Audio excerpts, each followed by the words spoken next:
Hello, my name is Ann Simpson, and I am the Adult Services Librarian here at the Winter Park Public Library. This is Understanding Social Media Algorithms, Digital Edition. Welcome. Every social media user has probably seen someone blame the algorithm for a perceived problem online. Though the algorithm is a useful boogeyman, few people seem to know much about what the algorithm is or how it works. Each social media platform has its own proprietary algorithm that determines what you see on that platform. How you interact with that app or website, and sometimes the internet at large, can affect what you see on your social media feeds. This class will cover what an algorithm is, how they work, and why that matters. Let's get started. What is an algorithm? The general definition of an algorithm is a process or set of rules to be followed in calculations or other problem-solving operations, especially by a computer. A more broad definition is a set of rules that precisely defines a sequence of operations. Algorithms have been a key component of mathematics since Babylonian or Egyptian times, so they definitely predate computers. They are also broader than just computer programs. You could consider a recipe to be an algorithm, since it gives a specific, ordered set of directions that allow you to accomplish a task, such as baking a cake. This class will focus on computer algorithms, specifically the algorithms that run social media apps and websites. Algorithms are not inherently good or bad. They are simply tools that we use to ensure that a computer can accomplish a task. They can be simple or complex, depending on what task needs to be done. For more complicated tasks, multiple algorithms can be linked together. The algorithms that companies develop are proprietary, meaning that the company owns the algorithm. Google's algorithm, for example, is a trade secret that they guard closely. Social media sites, such as Facebook and Twitter, operate much the same way. You can find a broad explainer of how their ranking system works, but ultimately the details of why you see what you see are kept secret. With regards to social media, algorithms determine what you see on your feed, who sees your posts, and what you see on other pages like the Discover tab on Instagram or the For You page on Twitter or TikTok. These algorithms are continually being evaluated and tweaked by the companies to ensure that they are working to the company's advantage.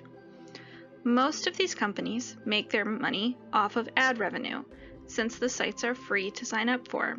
Therefore, it's in the company's best interest to make sure that you spend as much time as possible on their site and that you are engaging with what you see.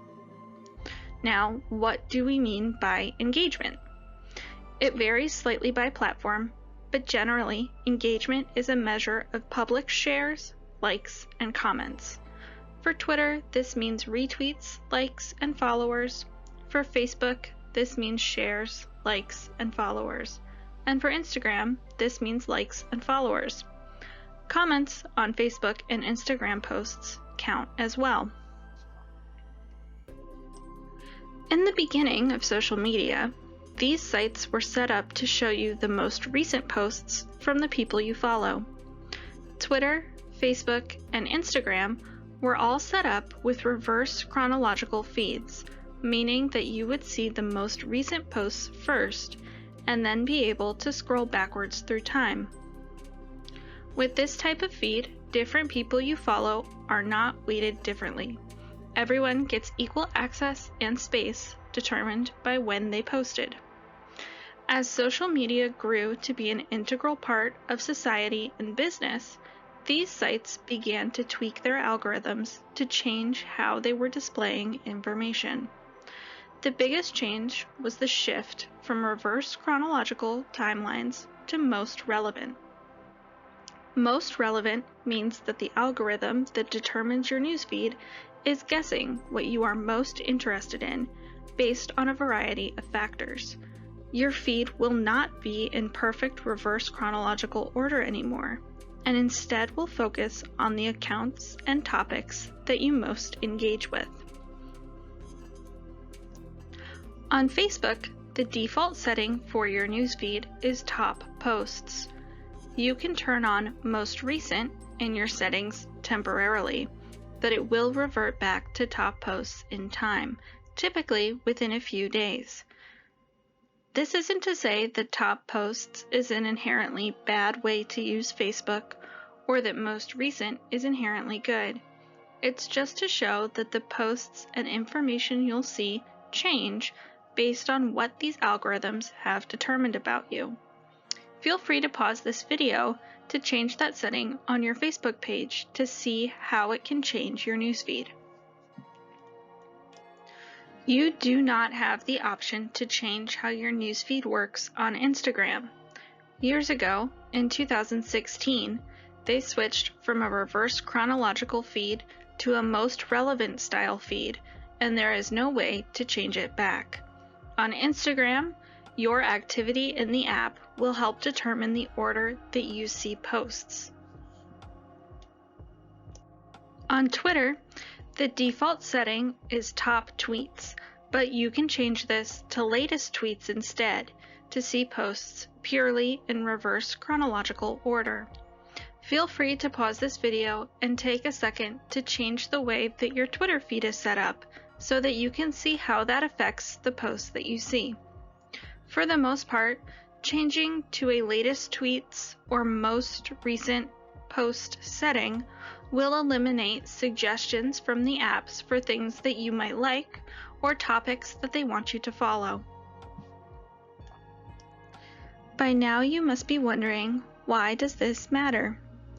The change to a most relevant style of algorithm means that the information you see on social media sites is filtered through what they think you want to see.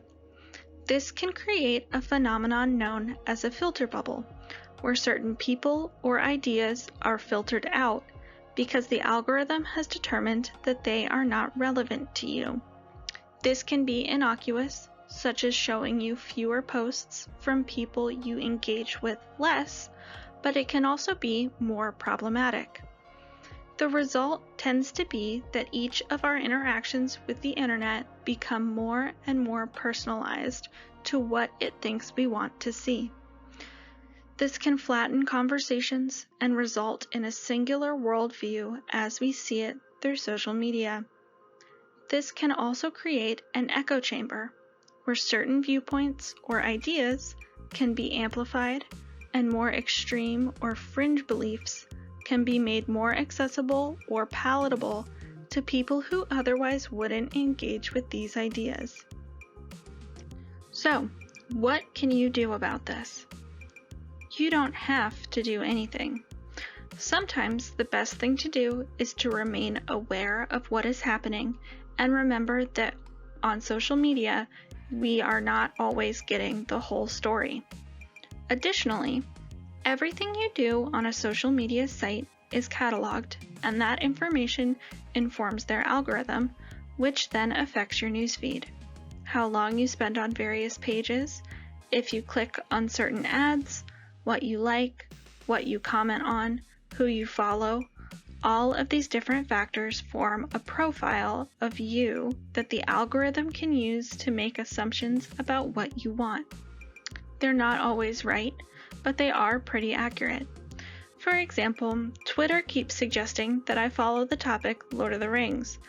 I'm aggressively indifferent to the Lord of the Rings and the various spin-offs, so I'm definitely not interested in following that topic, but I do follow a lot of people who care very deeply about Lord of the Rings, so I understand why Twitter would make that assumption.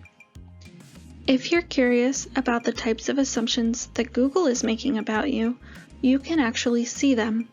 All you have to do is log in to your Google account, and on the Manage Your Account page, click on Data and Personalization in the side menu.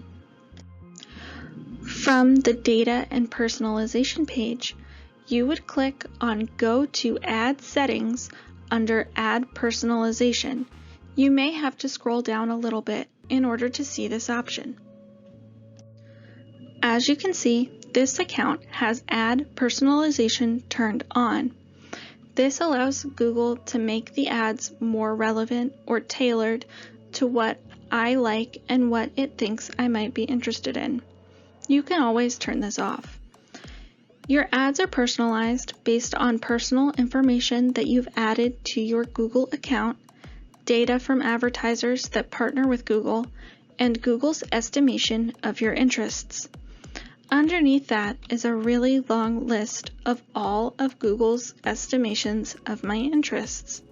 You can see the top 6 here, which is that I am between 25 and 34 years old, accurate, that I'm female, accurate, and that I speak English, also true.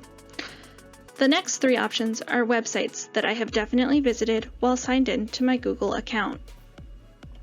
Further down, it estimates that I work at a large employer between 250 and 10,000 employees, which is not true.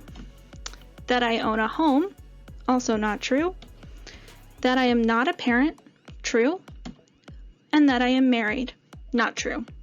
So Google's estimations are not always accurate. If you want to give Google more information about yourself, you can go and correct these false assumptions.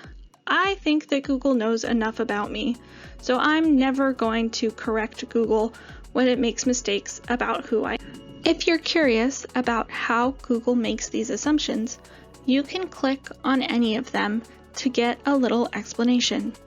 I clicked on the marital status option because I was curious why Google would think that I'm married. It says that Google estimates this demographic because my signed-in activity on Google services, such as search or YouTube, is similar to people who've told Google they're in this category.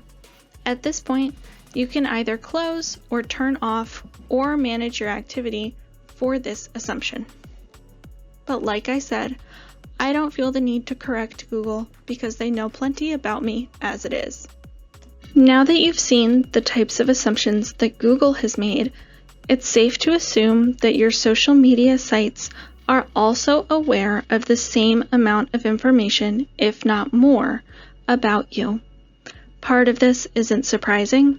The price of making a social media account is sharing personal information with that site. For example, Facebook has a relationship status option on your profile, so Facebook knows that I am not married.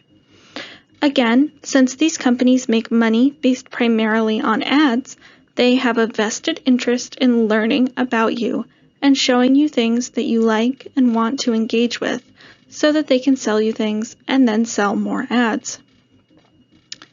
All of this to say, what can you do about it?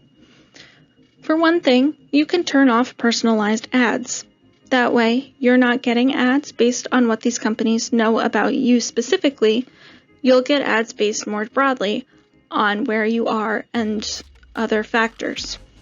You can also unfollow accounts that belong to brands if you want to limit the amount of posts you see that aren't from friends and family. You can also take advantage of the privacy checkup options in the settings menu of most social media apps and Google. This will show you how much of your information is being shared with outside sources and allow you to set limits or stop sharing that information altogether. Additionally, you can spend time offline. Talking to people in real life can be a welcome antidote from the negative behavior that you can see on your social media feeds. You can also diversify your news sources. Don't rely exclusively on social media to tell you what's going on in the world.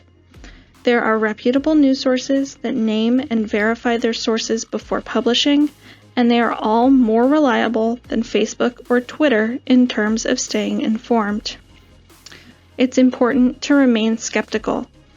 Verify that what you are seeing is true, either by checking the sources in the article you see or doing your own research. The oldest advice about the internet remains eternally relevant. Just because you see it online doesn't mean that it's true. Thanks for watching this digital edition of Understanding Social Media Algorithms. If you want to learn more, check out the video links in the description below. See you next time!